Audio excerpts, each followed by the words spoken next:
The gunshot echoed through the house, startling me from my thoughts. I froze, my heart pounding in my chest. Elvis had just shot the television in Lisa's bedroom. The screen shattered, pieces of glass scattering on the carpet. I couldn't believe it. Why didn't he just change the channel? Elvis looked at me, his eyes wide with a mix of shock and embarrassment. He started laughing, a nervous, forced laugh. "Sorry, baby," he muttered, still cursing about the program that had annoyed him. I didn't know what to say. I was scared, but I didn't want to leave. This was our home, and I loved him. We had been together for a while, and I had given up so much for Elvis. I quit my job, stopped seeing my family and friends as much, and even let go of my hobbies. I was caught up in his world, and I was passionate about building a life with him at Graceland. But moments like these made me wonder if it was all worth it. Elvis and I spent a lot of time upstairs, rarely venturing downstairs. He rarely left the house, and when he did, it was usually on a whim. Sometimes he would promise to take me out on his motorcycle, but we'd end up staying in, reading or watching TV. I'd remind him later, and he'd say he was tired or just didn't feel like it. It was frustrating, but I tried to be patient. I was young and flexible, and wherever Elvis was, that's where I wanted to be. One night, Elvis asked me, "Who's downstairs?" I told him Ricky was there with a girl. "I don't want to go down then," he said. Upstairs, Elvis was comfortable in his casual clothes and pajamas. He didn't feel like going downstairs unless he was dressed and his hair was styled. He was too polite to ask anyone to leave, so he stayed upstairs, creating his own world where he didn't have to interact with strangers. Elvis had everything he needed upstairs: his office, organ, televisions, beds, Lisa's room, and bathrooms. Food and anything else he wanted would appear at the touch of a button. Being on the road for so many years had made him used to eating in bed or at a coffee table. I wished he would go downstairs more, sit in the jungle room, eat at the dining table, or go outside, but I hoped that would come in time. Despite the ups and downs, there were moments that made everything feel worth it. One night, Elvis decided to show me the house in Tupelo where he was born. I was excited, thinking it would be another piece of the puzzle of Elvis's life. We were going to go with Billy Smith and his wife Joe. But on the way, their motorcycle had an oil leak, and Joe was splattered with motor oil. Elvis decided not to continue.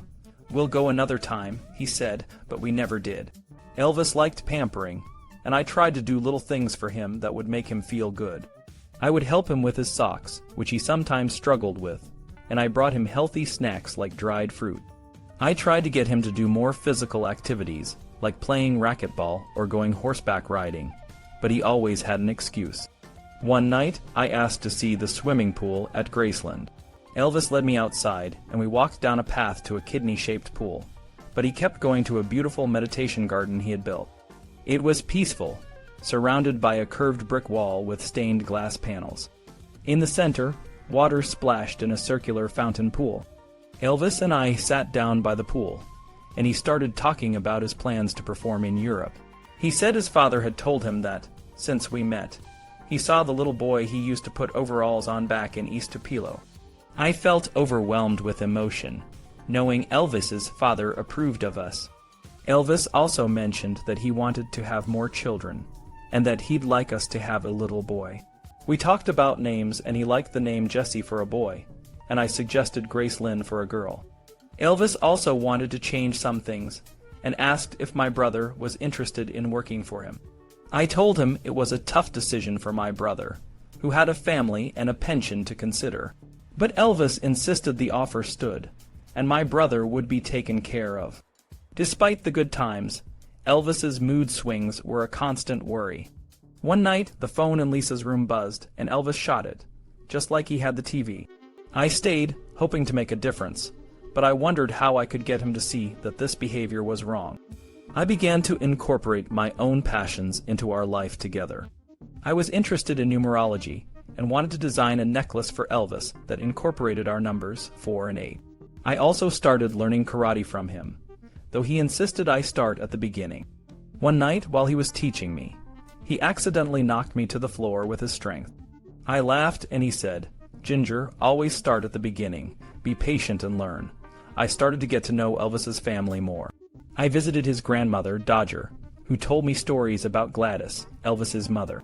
She was protective of Elvis, and even had read West up against the wall with a kitchen knife once. Dodger also mentioned that Gladys used to cook fish in the house, which Elvis hated the smell of, and that's why he didn't like fish. Dodger seemed eager for me to marry Elvis, and hoped we would have a little boy. I also visited Vernon, Elvis's father, in his office. Patsy Gamble was there, and we exchanged a few pleasantries. It was a short visit, but it felt like a start. As May rolled around, Elvis became anxious about his upcoming tour. He started asking for more medication to help him sleep. I learned from his nurse, Tish, that sometimes she gave him placebos. This made me wonder if his dependency on medication was more in his head. But I also saw that the medication sometimes affected his mood and behavior negatively. I was concerned about the long-term effects. Dr. Nishapoulos would sometimes visit Graceland to check on Elvis and administer medications. There were times when he told Elvis he didn't need any more, and I agreed. But the situation was complicated, and I wasn't sure how to help. I couldn't help but wonder how Elvis, with all the medical help from Dr. Nishapoulos and the nurses, ended up so reliant on sleep medication. One time, I saw Elvis forget to take a packet, and he fell asleep just fine. I thought it would be great if Dr. Nishapoulos could try an experiment and not give Elvis any medication for a night or two. I would have helped him with that, but it never happened while I was around. Dr. Nishapoulos seemed more focused on managing the situation rather than confronting it head-on. One day, after Dr. Nishapoulos had left Graceland, Elvis mentioned that the doctor owed him a lot of money. He didn't give me many details, but I couldn't help but think that maybe this was why Dr. Nishapoulos didn't push back harder on Elvis's medication. Was he afraid of losing his job? The next tour started on May 20th in Knoxville, Tennessee, and ended on June 2nd in Mobile, Alabama. During one of the drives between cities, Elvis and I were in the car, and a song I liked came on the radio. I began to sing softly along. When I sang the line, "Make Love to Me Tonight," Elvis tapped me on the leg and motioned toward the driver. He was worried the driver might overhear. I felt embarrassed and stopped singing. Did Elvis think it made me look less proper? It was ironic because Elvis was known for his sex appeal, but he was surprisingly conservative and protective of how others saw me. He wanted to keep that image of me as young, innocent, and inexperienced, which I was. Despite his rock and roll and Hollywood lifestyle, Elvis was old-fashioned in many ways. Elvis was still incredibly handsome in his early 40s, but I could tell he was sensitive about his appearance. One time, Billy Smith told me not to show Elvis any unflattering photos of himself. I never would, but I wondered if Billy was speaking from experience. One night, Elvis came to my house and wanted to wake up Rosemary, even though it was late.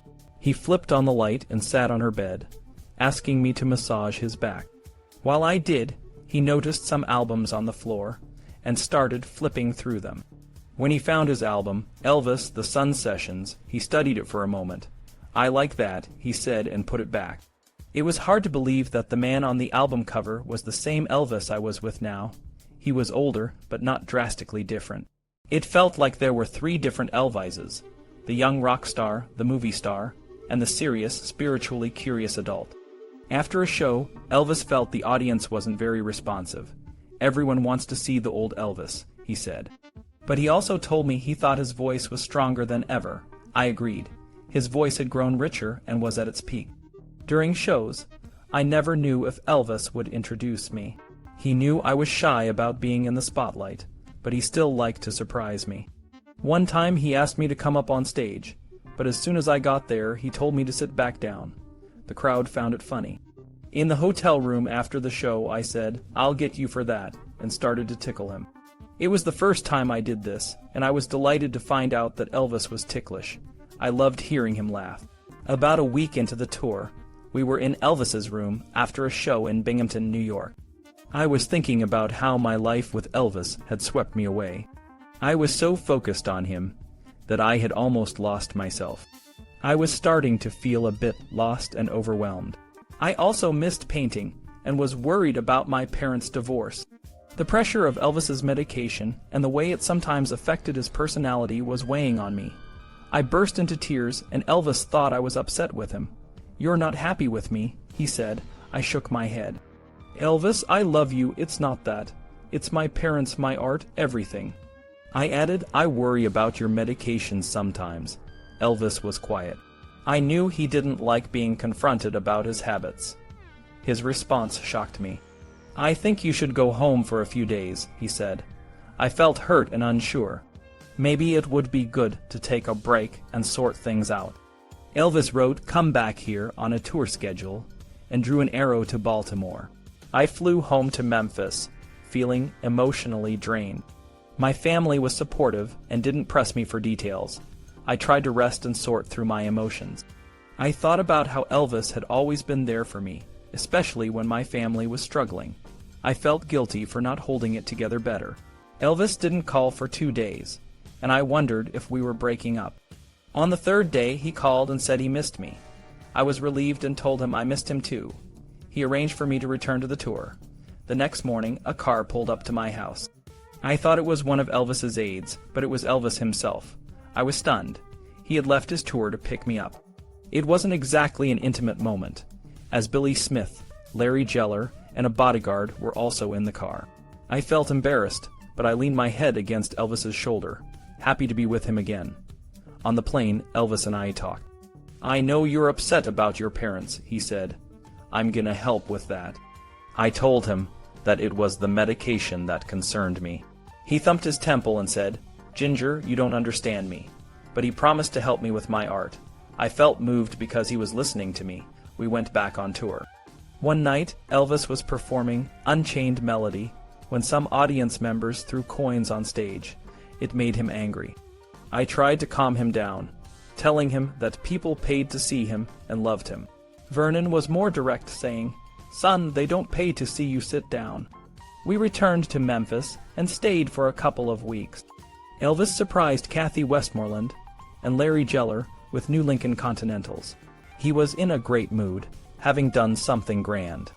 We were all at Graceland when Elvis invited them over. I took a test ride with Kathy and returned to find Billy on the porch, looking solemn. He handed me a jug of water and asked me to take it to Elvis. I felt anxious and ran upstairs. Elvis wasn't in his office, so I went to the bedroom. I saw him in the bathroom, sitting in a black chair, and Charlie on the toilet seat. Neither was speaking. When I saw Charlie's bloodied and swollen nose, I gasped. Elvis laughed nervously and explained that Charlie had been drinking and insulting him about giving cars to Kathy and Larry. Charlie had asked Elvis to hit him, so Elvis did. It was a shocking moment, but it was just another part of life with Elvis. I looked at Charlie, trying to figure out what was going on. He had clearly been drinking, and now he was acting like everything was fine, laughing stiffly as if the whole incident was no big deal. But the room felt heavy, and I could tell something was wrong. Charlie left soon after that, and Elvis was left feeling terrible. He kept saying Charlie shouldn't have done that, over and over again, like he was trying to convince himself. I knew both of them were in the wrong. Charlie should have known how important gift-giving was to Elvis, and Elvis never should have punched his good friend. It was a mess, and I could tell it had been building up for a while. I tried to calm Elvis down. Charlie will come around, I said, but Charlie didn't come back, and Elvis wasn't going to go looking for him. We ended up staying up all night, and the next day, Elvis mentioned going to Las Vegas. I knew he was just trying to run away from the problem, so I told him we should stay in Memphis. He looked glum, but eventually agreed. The next morning I went home, but when I called Graceland later, they told me Elvis wasn't there. I was worried and couldn't reach him. In the middle of the night, he called me and his voice sounded heavy. I miss you, he said. I miss you too, I replied, but I could tell something was off. He didn't want to say where he was, and I suspected he was in Las Vegas. The next day, someone called from Graceland saying Elvis wanted to see me. It was weird they didn't put him on the phone, and I was really worried. I rushed over, and when I walked into his room, I saw Elvis lying in bed, hooked up to Roman 4. My heart sank. Dr. Nishapoulos and some others were there, and I asked what happened. Charlie told me Elvis had gone to Las Vegas and taken too much medication. I was devastated. How could this have happened? Everyone was quiet, and Dr. Nishapoulos and the others slowly left the room. I lay down beside Elvis, trying to understand what was going through his mind. He opened his eyes and with a shaky hand wiped a tear from my eye. I took his hand, feeling broken-hearted and angry. I wondered how this could have happened with so many people around. Billy seemed to have known something might go wrong, but why didn't anyone stop him? I couldn't fall asleep that night, and the next day, Elvis seemed more like his old self. Charlie was back, and I let things return to normal, but there was a lot left unsaid. A few days later, Elvis said I could drive his Stutz car home. I was excited but nervous about putting dents in such a fancy car. I drove it home, and then took my daughter Terry to see our friend Cindy. As we pulled into her driveway, a press guy approached, wanting to take my picture. I didn't want to flaunt Elvis's car and declined, but Cindy ended up in the picture, and it was in the local paper the next day. Not long after, Elvis told me CBS was doing a special on him, and wanted me to get new outfits. He sent me to Los Angeles with Rosemary to go shopping. Joe set everything up, and we stayed at a fancy hotel with a limousine. Elvis had forgotten to give me money, so Joe called him, and Elvis wired $2,000. Joe said that wouldn't even pay for one of Linda's outfits, but it was more than enough for me. We had a great time in L.A., shopping and sightseeing. On our flight back, we ran into Kenny Rogers, Brenda Lee, and David Huddleston. They were all friendly, and I got a cassette tape from Kenny and a fabric cleaner from Brenda. Being with Elvis had opened up a whole new world for me, even when he wasn't there. When I got back to Graceland, Lisa was there. She called me Gingerbread, after hearing Elvis use my nickname. Elvis hadn't told her about our engagement yet, and I knew I shouldn't say anything. Lisa was usually out playing or riding her golf cart. One day she invited me to ride with her, and we had a blast chasing the horses and stirring up dust. One afternoon I was talking to Elvis while he was in the bathroom. Suddenly he rushed to the window and then grabbed a machine gun, saying he heard screaming and saw someone chasing Lisa. I was terrified, but it turned out to be a kid with a plastic gun. We both laughed, but I knew the fear of intruders was always with him. Elvis's next tour started on June 17th, and my sister Terry was giving up her Miss Tennessee crown. I asked Elvis if I could miss the first day of his tour to be there, and he agreed. I went to Jackson, Tennessee with my family and watched Terry give up her crown. It was a bittersweet moment. Afterward, I flew to Kansas City to join Elvis's tour. The CBS special was his first since the Aloha from Hawaii show, and filming began in Omaha. Al Schultz did Elvis's makeup, and I thought it looked a bit thick. Elvis was nervous but tried to stay calm. The first show wasn't his best, but the next one in Lincoln was better. In South Dakota, we were backstage, and Elvis received a plaque from the mayor for being the first to perform in the new auditorium. A young Native American girl gave him a medallion, and he was so kind to her. He wanted to make sure she got a scarf in return, even though Joe was trying to rush him. Elvis was always focused on the people around him, even when he was under pressure. It was just another day in the life of Elvis, but it was a day that showed me how much he cared. Elvis's show that night was fantastic. At one point, he walked to the side of the stage and talked about his dad, Vernon. He mentioned how much he missed Vernon not being on tour, because he'd been sick for a while. Then Elvis started walking toward me. I noticed a gleam in his eye and got really nervous. He raised his arm and pointed at me. "I'd like you to say hello to my girlfriend, Ginger," he announced. "Ginger, stand up, honey." I stood up, blushing furiously, as the crowd clapped and whistled. Elvis quickly said, "Sit down, Ginger, that's enough for her." A wonderful feeling swept over me. He had introduced me to the world. Then Elvis broke into the song Hurt, and I silently cheered for him, hoping he'd hit all his notes. He did, and I thought he did a magnificent job. After Elvis's death, some fans wondered why he didn't introduce me as his fiancée that night, even though I had an engagement ring, but I understood. Lisa didn't know about our engagement yet, and Elvis wanted her to be prepared. He had told some close friends about it back in January, but that was the private Elvis. Also, Elvis was a professional entertainer. He knew our announcement would cause a lot of publicity, and he wanted to protect me from the press. I didn't think much about it that night. I was just thrilled he introduced me. Sometimes the crowd got really rowdy, and I worried a fan might get hurt. I'd seen Elvis get scratched before. Once, near the end of a show, someone threw a frisbee onto the stage, and it hit Elvis in the head. He went into a defensive karate stance and shouted, "What is it?" The audience didn't even realize he was upset. I heard someone yell, "Frisbee." After the show, I rushed to the limousine and climbed in. A few minutes later, Elvis and his entourage arrived. Elvis was fuming. He hit the car window with his fist and said, "That damn Frisbee almost hit my eye. I almost walked off stage." Later, we found out a teenage boy had thrown the Frisbee with a note inside. Elvis was still upset, but he calmed down after talking with the security guards. I knew how much Elvis cared about safety, and how vulnerable he felt despite all the security. After a show in Des Moines, Iowa, we flew to Madison, Wisconsin. We arrived early in the morning and took a limousine to a hotel. As we stopped at a red light, we saw a fight breaking out at a nearby gas station. 2 young men were picking on another man. Elvis opened the car door and jumped out, still in his stage suit. He walked into the fight, assumed a karate stance, and said something to the young men. Everyone was shocked to see Elvis Presley standing there. In a minute, everyone was smiling and shaking hands. When Elvis got back in the car, he was still keyed up but soon calmed down. He felt good about helping people. Elvis decided he wanted my family to see his last few shows, so he flew them to Cincinnati, Ohio. My mom and sister, Rosemary, arrived, and Elvis asked where my other sister, Terry, was. When I told him she couldn't come, Elvis called her and said, "Get your girlfriend, and I'll have a plane bring you." He chartered a Learjet from Nashville to pick up Terry and our friend Cindy. I was touched that seeing my family meant so much to him. Family was really important to Elvis. We stayed at the Netherland Hilton. A few hours before Elvis's show, his mood plummeted because the air conditioner in his room wasn't working, and he didn't like the food he'd ordered.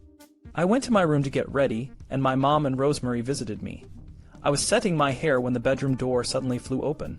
"Where's Ginger?" Elvis demanded. I stepped out of the bathroom, but Elvis was already gone. My mom and Rosemary looked stunned. I heard the bodyguards running down the hall and realized Elvis had escaped them. I was worried. Why did he leave? What was he trying to do? I sat in my room for a while, worrying. Then the phone rang. It was one of the bodyguards. "Elvis wants to see you," he said. Elvis had left the Hilton and checked into a nearby hotel. I went downstairs, where a fan asked me to pose for a photo. I was then escorted to the new hotel. When I saw Elvis, he was happy. "We have air conditioning now," he said. I was relieved. He seemed calmer and in a better mood. However, the new hotel didn't have enough room for all of us, so Elvis decided to return to Memphis after his show in Cincinnati. During the performance, I left my chair to go to the restroom with Rosemary. When we returned, we found the door locked. I was panicked, thinking Elvis might introduce me and notice I was missing. Luckily, we found an unlocked door, and I made it back to my seat just in time. Elvis introduced his dad, me, my family, and a British fan club. I was glad I made it back. After the show, we flew back to Memphis. On the plane, Rosemary told Elvis about us getting locked out. He just thought it was funny and said, "I would have stopped the G-Damn show and looked for you." Elvis decided to bring more of his family on tour with us, and Patsy and Joe Smith joined us. I hadn't spent much time with Patsy, but my mom said Patsy had knelt down in front of her on the plane and said she was glad to meet her. This was nice to hear. During Elvis's show in Indianapolis, he introduced his dad and then me, saying, "I'd like you to say hello to my girlfriend, Ginger.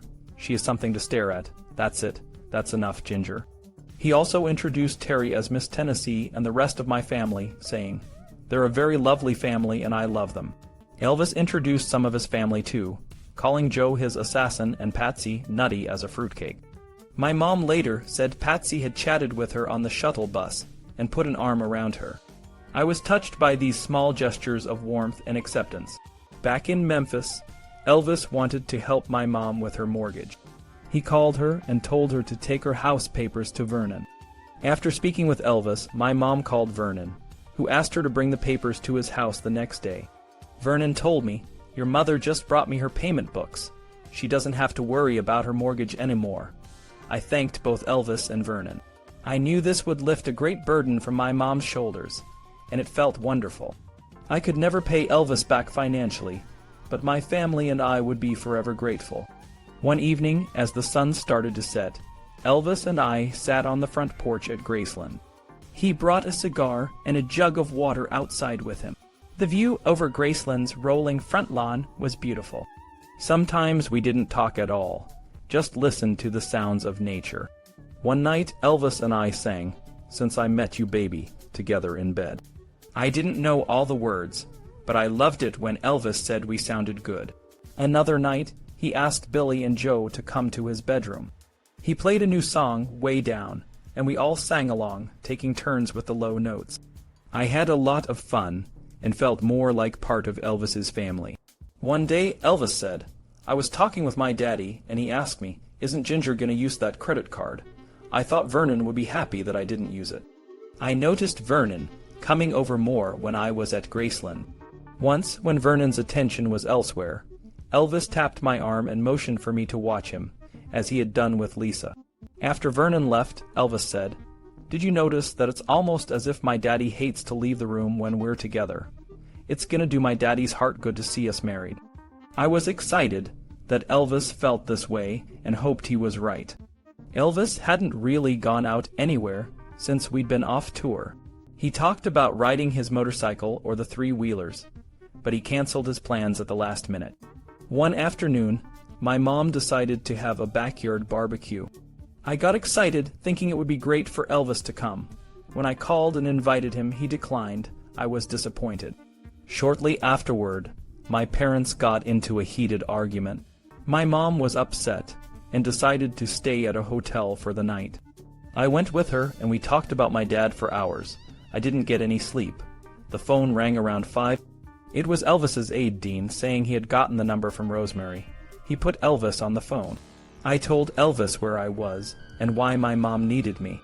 We talked about the barbecue, and I explained that I really wanted to get him out more. "Ginger, you have to understand, I can't do what normal people do," he said. I was confused. Elvis had been to my house before. Why was this so different? Had he thought our barbecue was going to involve a lot of people? I explained it was just for my immediate family.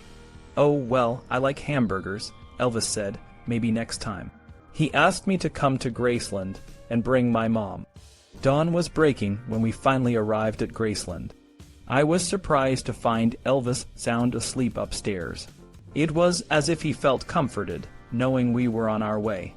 The morning was beautiful, so I decided to take a walk with my mom around the grounds. We even peeked inside the racquetball court, which I hadn't seen before. After our walk, we went back to the house.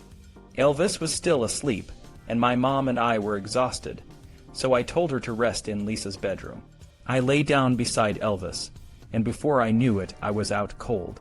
When I woke up that afternoon, Elvis asked where my mom was. In Lisa's room, I said, still half asleep. Elvis got up, went down the hall, and brought my mom back to his room. He apologized for the barbecue, and they had a nice visit. I felt happy that they were spending time together, even if it wasn't the way I had planned. One night, Elvis brought up a book written by his former bodyguards. I didn't know who they were, but Elvis was upset. "Just because I'm a public figure," he said, "they decided to write this book. Most of it's not true, but it's the principle that hurts me." He told me about the good things he did for them, like helping Dave Hebler become a 7th-degree black belt and buying homes for their families. The fact that they would turn on me like this, Elvis paused, clearly hurt, but then his mood lifted. "I know the public will stand behind me. I'm gonna let it pass and not say anything. You've got to kill it and get it behind you," he said. I reassured him and things went back to normal. From that day on, he never mentioned the book again. Elvis could be unpredictable about going out. Sometimes he refused, and other times he'd suddenly want to go for a ride. We'd take his three-wheelers, and he'd even let me drive one. One night, after letting me ride, he offered to give me one to keep at our home. I laughed, thinking about where I'd keep it. I told him I'd leave it at Graceland. Elvis loved driving fast, whether on a three-wheeler, motorcycle, or in a car. Once, we were in my Cadillac on MT, Moriah Road, and as we approached a yellow light, Elvis gunned the accelerator to make it through. The bodyguards were stuck at the red light, and for a few minutes, it felt like it was just the two of us on the road. I wished there could be more times like this, when it felt like we were alone together. Whenever Lisa was at Graceland, she brought out Elvis's playful side. One afternoon, we were sitting on the front porch when Lisa buzzed by in her golf cart, asking us to ride with her. Elvis got behind the wheel and we took off. He drove us close to the gates, jumped a few curbs, and raced up the driveway. It was fun to see Elvis so relaxed and happy. Lisa loved to sing and play the piano. Sometimes, I'd find her sitting on the stairway with her friend Amber, singing Fleetwood Mac songs like Dreams. Elvis would watch her play the piano, and sometimes he'd ask Lisa and me to play together on the organ while he listened. One day, Lisa was on the phone with her mom and asked me to play something. I was a bit embarrassed but played a short piece. Lisa held the phone and Priscilla listened. One afternoon, I found Elvis in his room, and he told me about a conversation with Lisa. She asked me, "Daddy, do you love Ginger more than you love Linda?" Elvis said. I told her yes, but don't forget that Linda was nice to you and did a lot for you. She said, "I know, I'm just happy," and skipped out of the room. It was nice to see that Lisa approved of me. I wore my engagement ring most of the time at Graceland, but sometimes I left it in the jewelry box for safety. A few days later, I was in Lisa's room when she asked if Elvis and I were going to get married. I was caught off guard. "I hope so," I said. I knew Elvis wanted to tell her at the right time. Lisa started calling me her second mommy. I felt really good about her acceptance. Later, I found out that Lisa had seen my ring in the jewelry box, and her friend explained what it meant. Elvis and I exchanged looks when I told him about Lisa's reaction.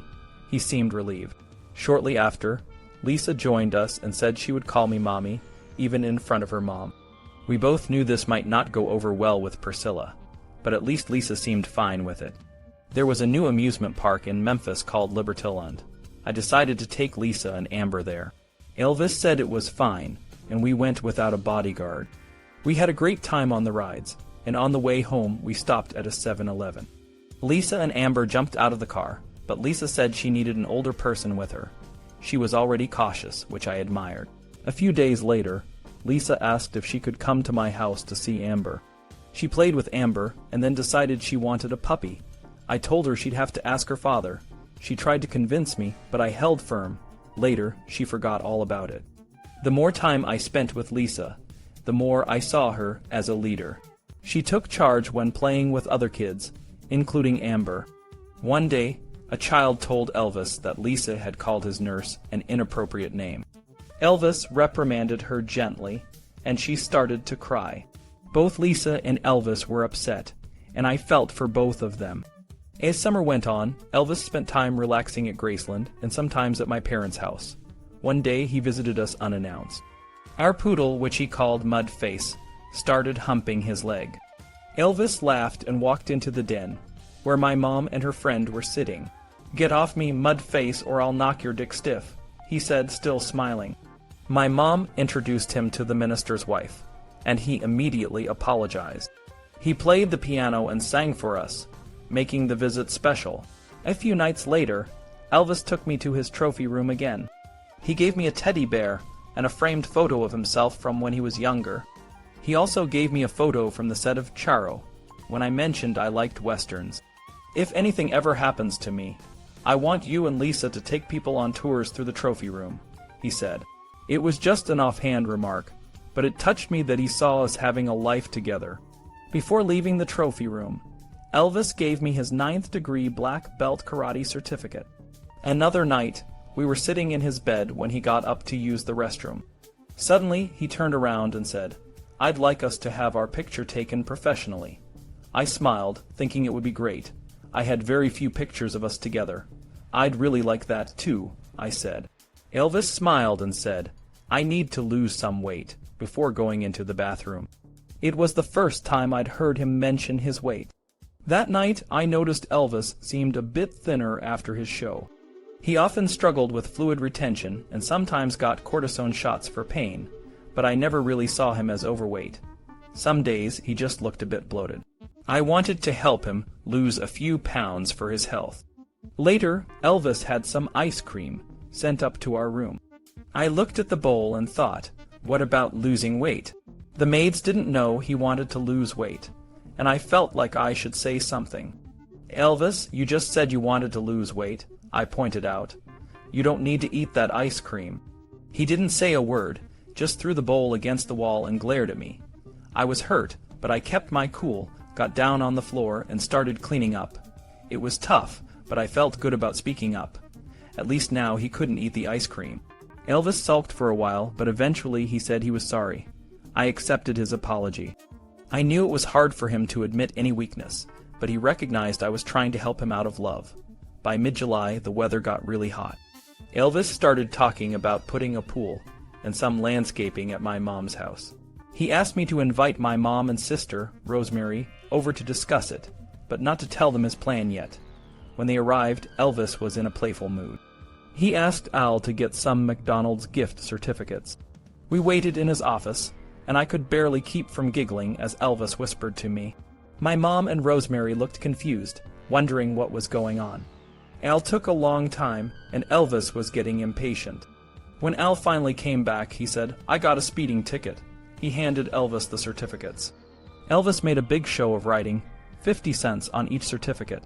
He asked my mom and Rosemary to stand up and hold out their hands. He placed the certificates face down in their palms.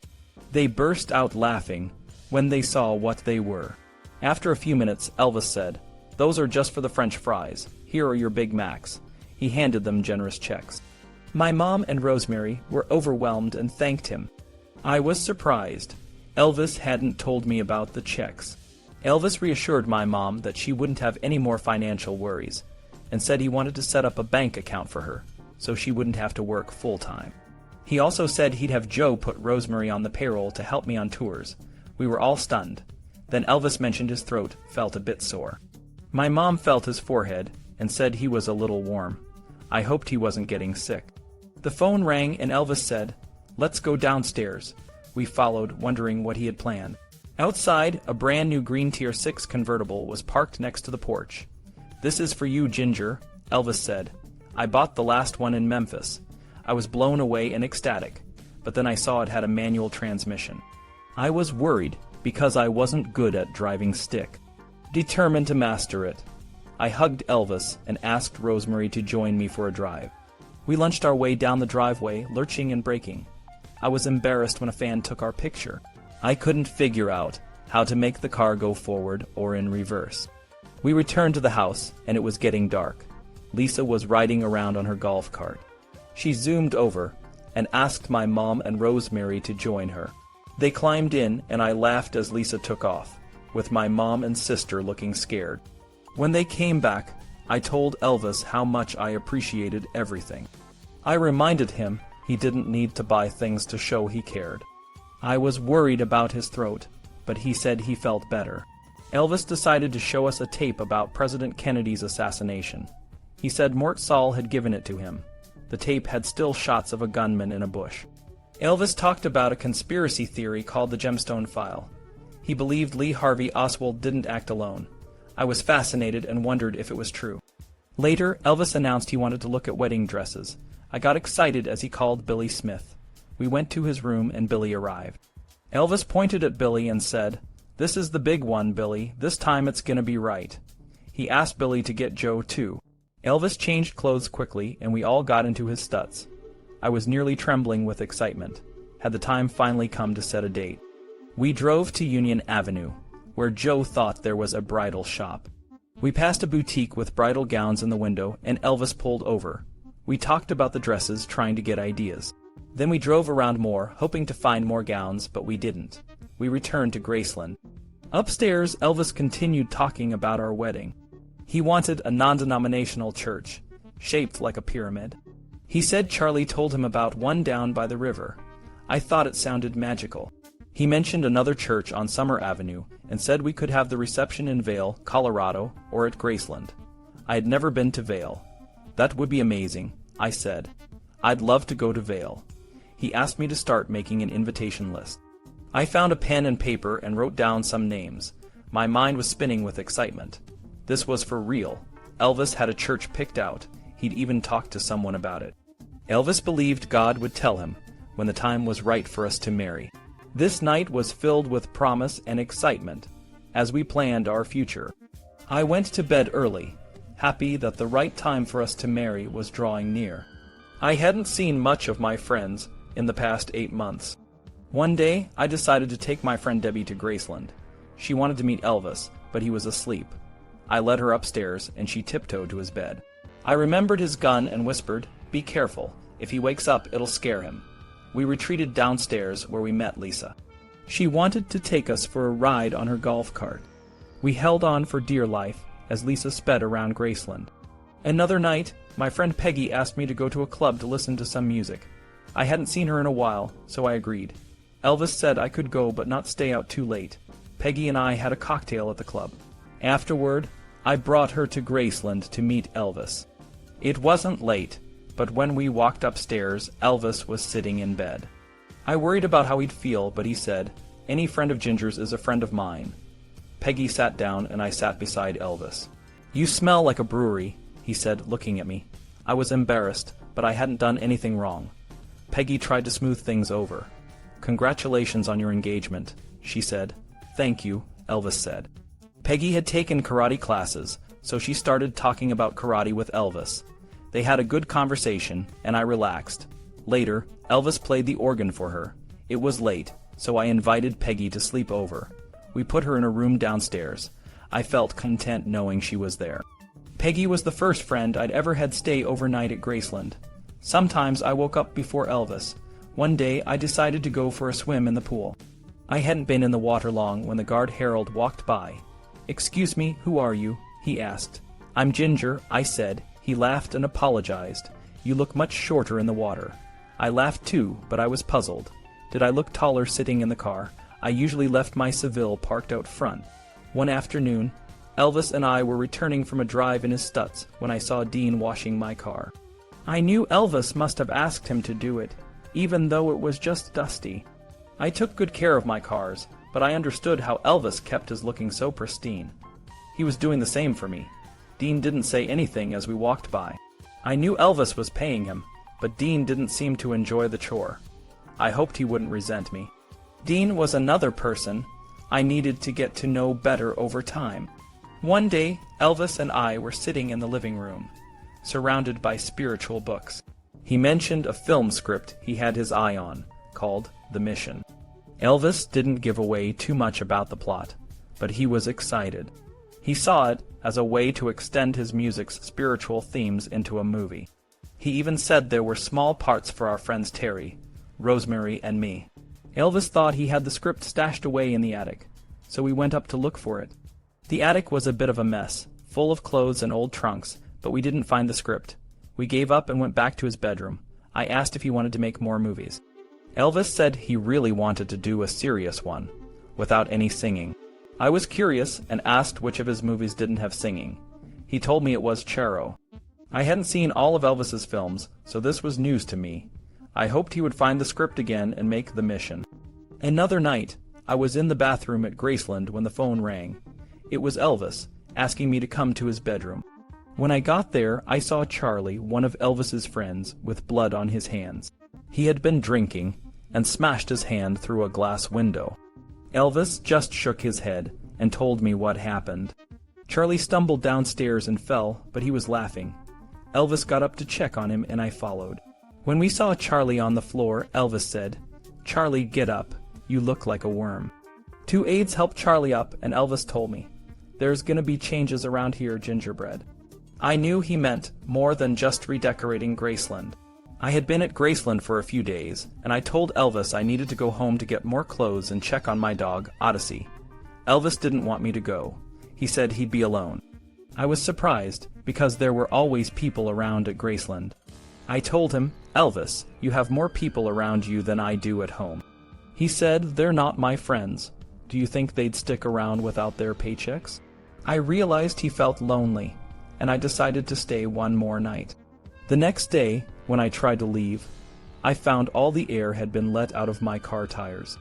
I went back upstairs and found Elvis hiding by the bed laughing. He said, "I was trying to get you to stay." I gave him a light kiss and decided to play along.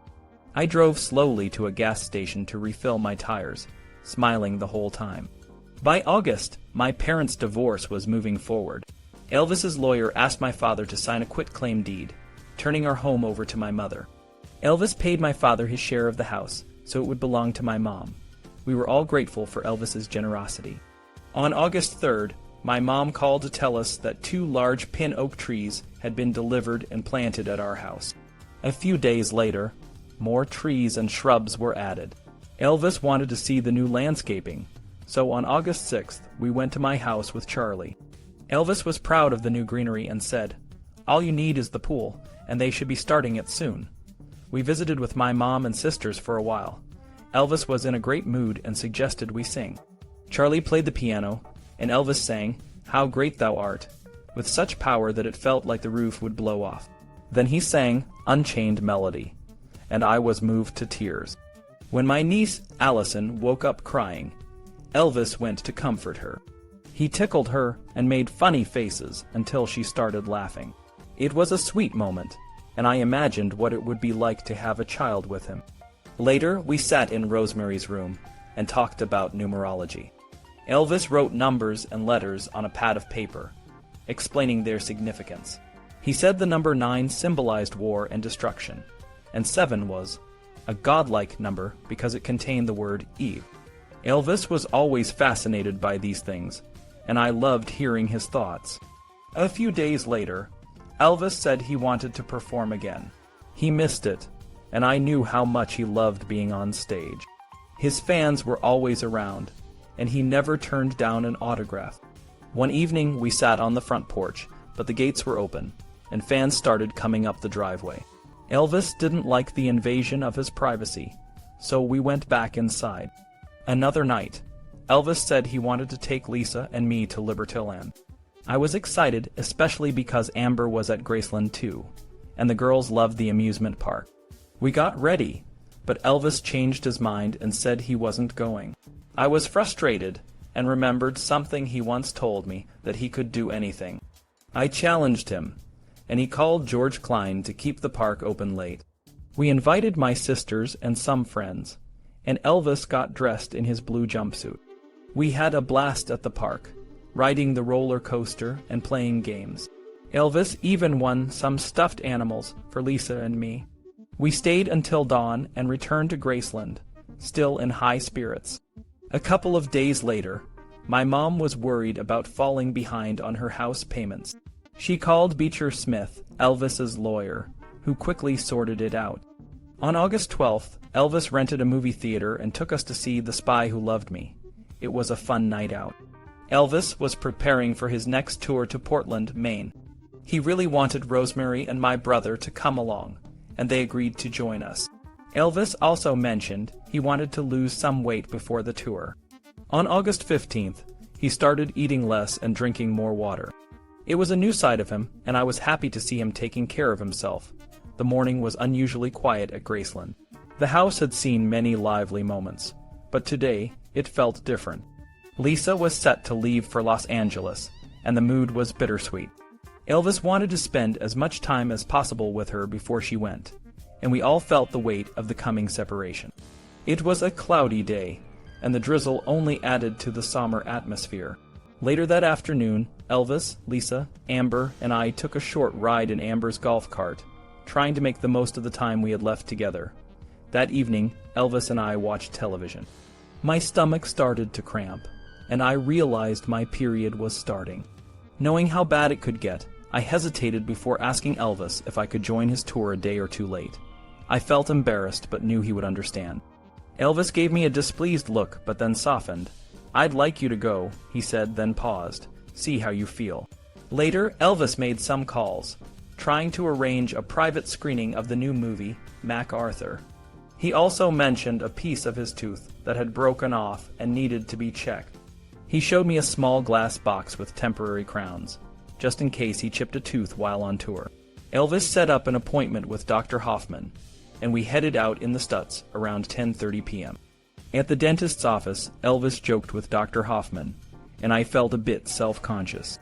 But it was all in good fun, and Elvis's tooth was fixed soon after. We returned to Graceland around 12:30 a.m. I followed Elvis upstairs to his bedroom, but he needed to speak with some of the guys for a few minutes. I went to check on Lisa and Amber, but they were nowhere to be found. I figured they were downstairs playing, so I waited in Lisa's room.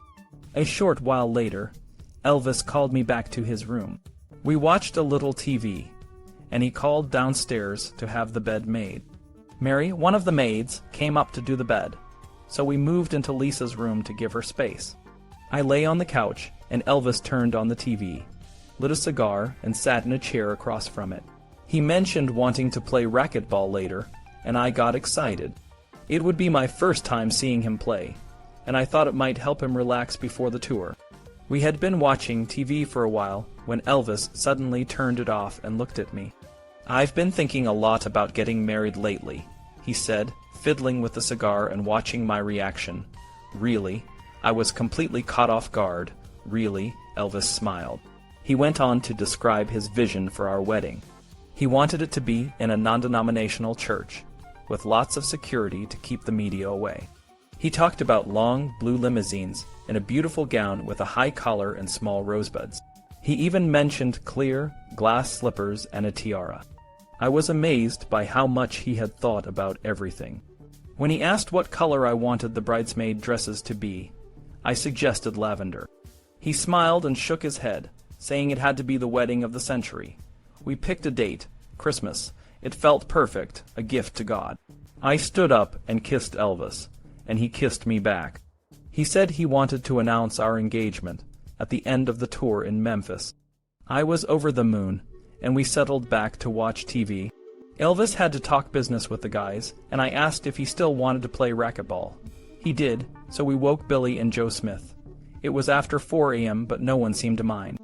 We walked down to the racquetball court, and Elvis showed me around. The court was lavish, with a custom bath, spa, dressing room, bar, and even a piano. He took me up to the roof and showed me an area where he would build an art studio for me. I was touched that he remembered my love for painting. We played for a bit, but my cramps returned and I didn't feel like moving much. Elvis and Billy played while Joe and I watched. Elvis was having a great time, making funny faces and laughing. After a while, he joined me behind the glass partition, and we watched Billy and Joe play.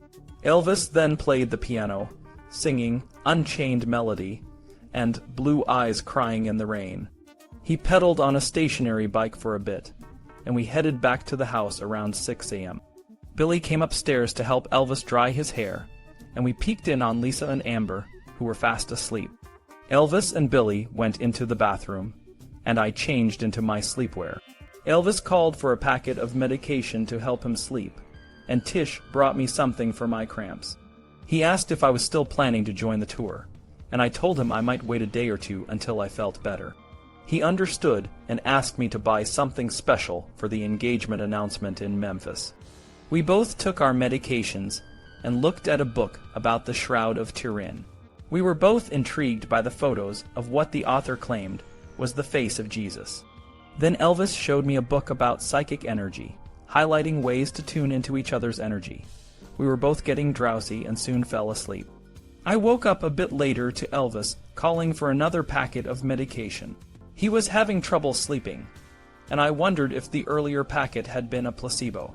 Ricky brought up another packet, and we both took it.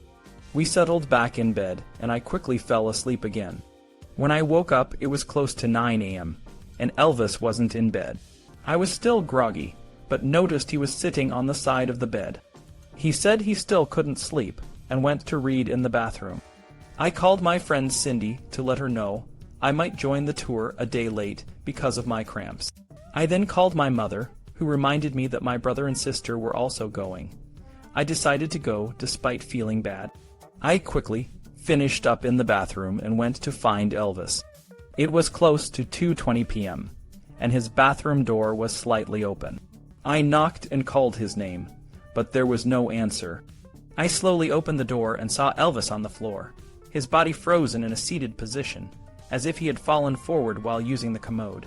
He looked like he hadn't moved at all. My heart sank, and I rushed over to him, calling his name. His skin was cool, and I gently turned his face toward me. In that moment, everything felt still. The world around us seemed to pause, and I was left with a deep, overwhelming fear. The last few hours, the laughter, the plans, and the love we shared, all felt like a dream. I knew I had to act fast, and I called for help. The house came to life, and soon everyone was there trying to help, but it was too late. Elvis was gone. The house that had been filled with so much life and laughter now felt empty. The loss was overwhelming, and I was left to process the sudden, heartbreaking end to a night that had started with so much hope and joy. Despite the shock and grief, I knew that the love we shared and the memories we made would stay with me forever.